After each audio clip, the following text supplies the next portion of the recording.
शिव जी के महाकाल आदि 10 अवतारों का तथा 11 रुद्र अवतारों का वर्णन तदंतर यक्षेश्वर अवतार की बात कहकर नंदीश्वर ने कहा, मुने अब शंकर जी के उपासना कांड द्वारा जीवित महाकाल आदि 10 अवतारों का वर्णन भक्ति पूर्वक श्रवण करो। उनमें पहला अवतार महाकाल नाम से प्रसिद्ध है, जो सत्पुरुषों को भोग और मोक्ष प्रदान करने वाला है। उस अवतार की शक्ति भक्ति की मनोवांछा पूर्ण करने वाली महाकाली है। दूसरा तार नामक अवतार हुआ। दूसरा जो अवतार है वो तार नाम से हुआ है, और जिसकी शक्ति तारा देवी हुई, वे दोनों मुक्ति भुक्ति के प्रदाता तथा अपने सेवकों के लिए सुखदायक है। बाल भुवनेश नाम से तीसरा अवतार हुआ। अवतार तीसरा कौन सा हुआ?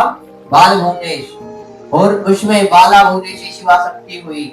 सब अवतारों में अलग अलग शक्तियां हो रही हैं, जो सज्जनों को सुख देने वाली, और चौथा भक्तों के लिए सुखद तथा भोग मोक्ष प्रदायक षोडश श्री विदेश नामक अवतार हुआ, और षोडशी श्री विद्या शिवा उसकी शक्ति हुई। जैसे शिव और पार्वती है, उसी अनुसार ही अवतारों के साथ शक्तियां भी जन्म ले रही नाम से प्रसिद्ध हुआ।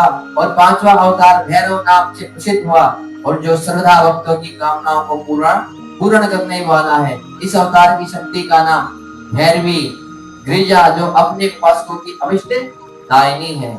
छठा शिवा अवतार छिन्नमस्तक नाम से कहा जाता है, और भक्त काम प्रधा गिरिजा का नाम छिन्नमस्ता है। संपूर्ण मनोरथों के दाता शंभू का सातवां अवतार धूमवान नाम से विख्यात हुआ। उस अवतार में श्रेष्ठ उपासकों की लालसा पूर्ण करने वाली शिवा धूमावती हुई। शिव जी का आठवां सुखदायक अवतार बगलामुख है, और उसकी शक्ति महान आनंददायिनी बगलामुखी नाम से विख्यात हुई। नवा शिवा अवतार मातंग नाम से कहा जाता है। उस समय संपूर्ण अभिलाषाओं को पूर्ण करने वाली सर्वाणी मातंगी हुई। शंभू के मुक्ति मुक्ति रूप फल प्रदान करने वाले 10वें अवतार का नाम कमल है, और जिसमें अपने भक्तों का श्रद्धा पालन करने वाली गिरिजा मंगला कहलाए। और ये ही शिव जी के 10 अवतार है। ये सबके सब भक्तों तथा सत्पुरुषों के लिए सुखदायक तथा भोग मोक्ष के प्रदाता है। जो लोग महात्मा शंकर के इन 10 अवतारों की निर्विकार भाव से सेवा करते हैं, उन्हें ये नित्य नाना प्रकार के सुख देते रहते हैं। उन्हें इस प्रकार मैंने 10 अवतारों का महात्म्य वर्णन कर दिया है।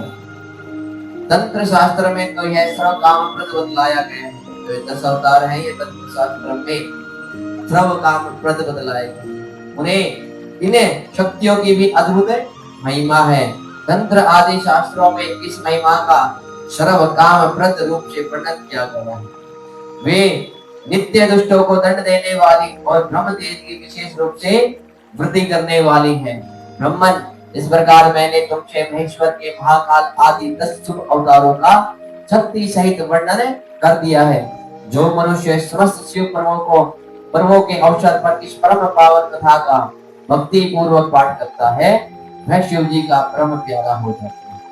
यह आख्यान का पाठ करने से ब्राह्मण के ब्रह्म तेज की वृद्धि होती है, क्षत्रिय विजय लाभ करता है, वैश्य धनपति हो जाता है, और शूद्र को सुख की प्राप्ति होती है। स्वयं धर्मपरायण शिव भक्तों को यह चरित्र सुनने से सुख प्राप्त होता है, और उनकी शिव भक्ति विशेष रूप से बढ़ जाती है। उन्हें अब मैं शंकर जी के 11 श्रेष्ठ अवतारों का वर्णन करता हूँ, सुनो। उन्हें श्रवण करने से असत्या भी जनित बाधा पीड़ा नहीं पहुंचा सकती। पूर्व काल की बात है, एक बार इंद्र आदि समस्त देवता दैत्यों से पराजित हो गए, और तब वे भयभीत हो अपनी पूरी अमरावती को छोड़कर भाग खड़े हुए। यो दैत्यों द्वारा अत्यंत पीड़ित हुए वे सभी देवता कश्यप जी के पास गए, और वहां उन्होंने ब्रह्म व्याकुलता पूर्वक हाथ जोड़ एवं मस्तक झुकाकर उनके चरणों में अभिवादन किया, और उनका भली भांति सम्मान करके आदर पूर्वक अपने आने का कारण प्रकट किया, तथा दैत्यों द्वारा पराजित होने से उत्पन्न हुए अपने सारे दुखों को कह सुनाए। तब उनके पिता कश्यप जी देवताओं की कुछ कष्ट कहानी को सुनकर अधिक दुखी नहीं हुए, क्योंकि उनकी बुद्धि शिव जी में आसक्त थी। उन्हें शांत बुद्धि मुनि ने धैर्य धारण करके देवताओं को आश्वासन दिया, और स्वयं परम हर्ष पूर्वक विश्वनाथ पुरी काशी को चल पड़े। वहां पहुंचकर उन्होंने गंगा जी के जल में स्नान करके अपना नित्य नियम पूरा किया और फिर आनंद पूर्वक उमा सहित सर्वेश्वर भगवान विश्वनाथ की भली भांति अर्चना की। तदंतर शंभु दर्शन के उद्देश्य से एक शिवलिंग की स्थापना करके वे देवताओं के हितार्थ परम प्रसन्नता पूर्वक घोर तप करने लगे। उन्हें शिव जी के चरण कमलों में आसक्त मन वाले धैर्यशाली मुनिवर कश्यप को जब ये तप करते हुए बहुत अधिक समय व्यतीत हो गया, तब सत्पुरुषों के गति स्वरूप भगवान शंकर अपने चरणों में तल्लीन मन वाले कश्यप ऋषि को वर देने के लिए वहां प्रकट हुए। भक्तवत्सल महेश्वर परम प्रसन्न तो थे ही, अतः वे अपने भक्त मुनिवर कश्यप से बोले, परमात्मा उन महेश्वर को देखते ही प्रसन्न बुद्धि वाले देवताओं के पिता कश्यप जी हर्षमगन हो गए और हाथ जोड़कर उनके चरणों में नमस्कार करके स्तुति करते हुए ये बोले, महेश्वर मैं सर्वथा आपका शरणागत हूँ। स्वामी देवताओं के दुख का विनाश करके मेरी अभिलाषा पूर्ण की।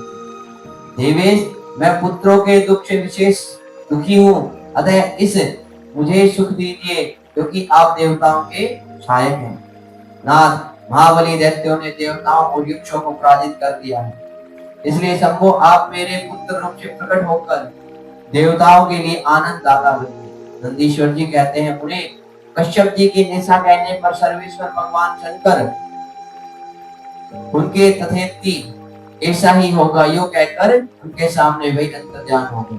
तब कश्यप भी महान आनंद के साथ तुरंत ही अपने स्थान को लौट गए और वहां उन्होंने वे सारा वृतांत आदर पूर्वक देवताओं से कह सुना।